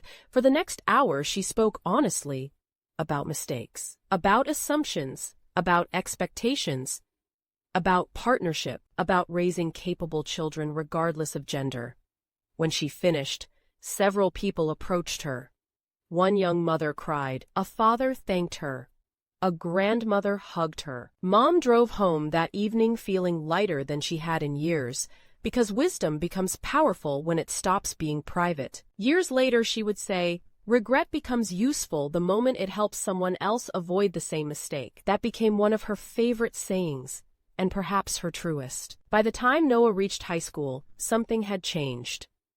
One evening Mom watched him help Lily clean the kitchen, not because he had been told, not because he was rewarded, because he noticed she was overwhelmed. The sight nearly brought tears to her eyes. Again, Noah carried dishes to the sink, rinsed them, loaded the dishwasher, then quietly took over wiping the counters while Lily finished putting food away. Neither of them made a big deal about it. Neither seemed to think they were doing anything unusual. That was what made the moment so powerful. Years earlier, Noah would have assumed someone else would handle it. Now he simply stepped forward, the way people do when they notice another person carrying too much. Mom stood quietly in the doorway, watching, remembering, thinking about all the years it had taken to arrive at a moment that lasted less than 5 minutes. For so long she believed the story was about Daniel, about Maya, about a marriage struggling beneath invisible weight. Now she understood it had always been bigger than that. It was about legacy, about what survives us, about the lessons our children carry into futures we will never fully see. And standing there in that kitchen, watching Noah quietly share the load, Mom finally felt something she had not felt in a very long time: peace. Not because she had been perfect, because the lesson had survived her mistakes. And sometimes that is enough. Sometimes the most beautiful family stories are not about people who never make mistakes. They are about people brave enough to correct them, and the people who choose to love them through the correction. Because in the end, a home is not built by one strong person. It is built by people who notice when someone else is getting tired and step forward before they have to ask. Years later, when Noah left for college, Mom gave him a handwritten letter. Inside was a sentence she wanted him to remember. A sentence written in her careful handwriting. A sentence born from lessons learned late. A sentence purchased with tears, humility, and growth. It said, "Never build a life that requires someone you love to carry it alone." Noah kept that letter for the rest of his life, and perhaps that is how healing truly works. Not by erasing mistakes, not by pretending they never happened, but by transforming them into wisdom. Wisdom strong enough to guide the next generation somewhere better. 10 years passed, not all at once. Life never moves that way. It moves through ordinary Tuesdays, school concerts, soccer games, birthdays, graduations, Christmas mornings, unexpected phone calls, hospital visits, family dinners, 1,000 little moments that quietly become a decade. Mom was 77 now. Her hair had become completely silver. The wrinkles around her eyes had deepened, but there was something softer about her too. Something peaceful. The burden she had carried for years had slowly loosened its grip, not disappeared. Some regrets never disappear completely, but transformed, and transformed regret becomes wisdom. The family had changed. Noah was 21. Lily was 19, both in college, both finding their place in the world. Daniel and Maya had reached a place neither of them thought possible during those difficult years. Not perfection. Something better. Partnership. Real partnership. The kind built through thousands of ordinary choices. The kind nobody notices because it does not announce itself. You see it in little things. The way Daniel automatically checked the family calendar. The way Maya no longer carried every responsibility alone. The way decisions happened together. The way burdens moved naturally from one set of shoulders to another. Shared, balanced, human. For years, I thought successful marriages were built on compatibility. Now I think they are built on something simpler. The strongest marriages rarely survive because two people are extraordinary. They survive because neither person lets the other fight alone for too long. One Saturday afternoon, Mom sat on her front porch drinking tea, watching the neighborhood, watching children ride bicycles, watching life continue the way life always does. Noah's car pulled into the driveway. A few moments later, he walked toward the porch. A young woman walked beside him, tall, confident. Beautiful smile. Mom immediately knew. Grandmothers always know. Noah climbed the steps. Grandma, she smiled. Hello, handsome. The young woman laughed. Noah rolled his eyes. Grandma, what? The woman extended her hand. I am Emma. Mom shook it warmly. So you are the one. Noah groaned. Emma laughed again. Mom liked her immediately. Not because she was charming, because she looked comfortable being herself. People who are comfortable being themselves tend to make life easier for everyone around them. The three of them sat together talking for nearly an hour. School, work, life, dreams, future plans, ordinary conversation. Then something happened, something small, something most people would never remember. Mom would remember it forever. Emma's phone rang. She glanced at the screen. Oh no, what? She looked frustrated. I completely forgot. Noah smiled. What is it? I was supposed to pick up supplies for my presentation. The store closed in 45 minutes. Emma immediately stood. I am sorry. You don't need to apologize. I do. No, she looked worried. I can't believe I forgot. Noah grabbed his keys. Let's go. Emma blinked. What? We have time. The word we. Mom noticed it immediately. Emma noticed it too, because her expression softened. Are you sure? Noah laughed. Pretty sure. Then he said something that made Eleanor Brooks grip her teacup a little tighter. Something simple. Something ordinary. Something beautiful. We will figure it out. We will. Not you will. Not you should. Not you forgot. We will. Mom felt tears filling her eyes, because suddenly she wasn't looking at her grandson. She was looking at the future, and the future looked different. The two young people hurried toward the car laughing, planning, problem-solving together, neither noticing the elderly woman quietly crying on the porch behind them. After they drove away, Mom sat there for a long time, thinking, remembering, reflecting. The memories came back one after another. Grace carrying laundry baskets. Daniel sitting in front of the television, the kitchen lessons, the excuses, the assumptions, the tears, the conversations, the apologies, the growth, the healing, all of it. A lifetime of lessons, a lifetime of mistakes, a lifetime of love. Then something occurred to her, something she wished she had understood decades earlier.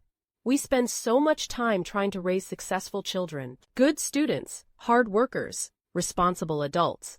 But perhaps one of the most important things we can teach them is how to live alongside another person, how to recognize that love requires participation, that families require effort, that responsibility belongs to everyone who benefits from it. Because eventually almost everyone becomes responsible for someone other than themselves.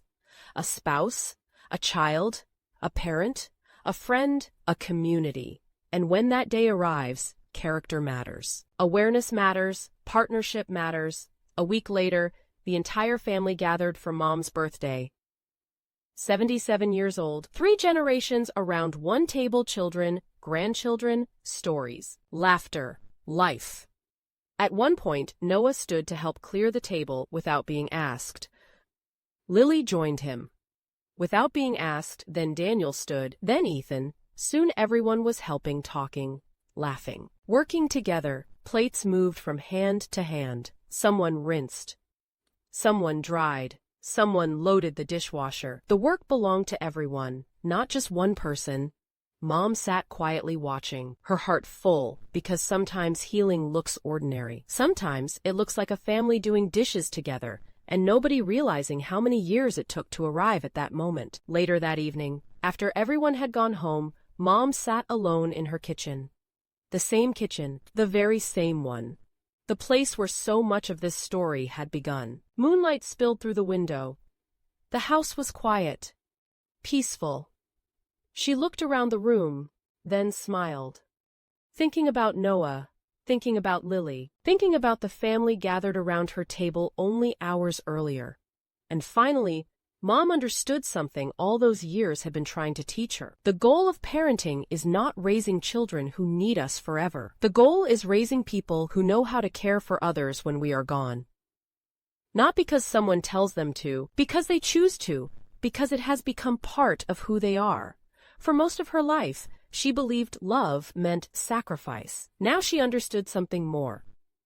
Love is also partnership, the kind that notices, the kind that shares, the kind that quietly says, "You do not have to carry this alone." Mom looked around the kitchen one last time, then smiled, because families are not remembered for the mistakes they make. Every family makes those. They are remembered for what they choose to do once they finally see them. If this story stayed with you, leave the word together in the comments. And tell me, what is one lesson you believe every child should learn before becoming an adult? Because somebody reading your answer may need that lesson today. And before you go, remember this.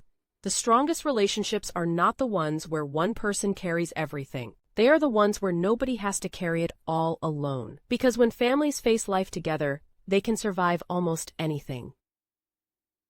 And that brings me to another story. One about 2 parents who lost almost everything.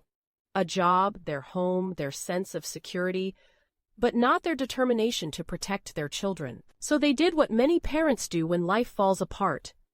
They smiled through the fear, called it an adventure, and hid a burden their children were never meant to see. If this story showed what happens when families learn to share life's weight, wait until you see what one family carried in silence just to keep hope alive. I will meet you there.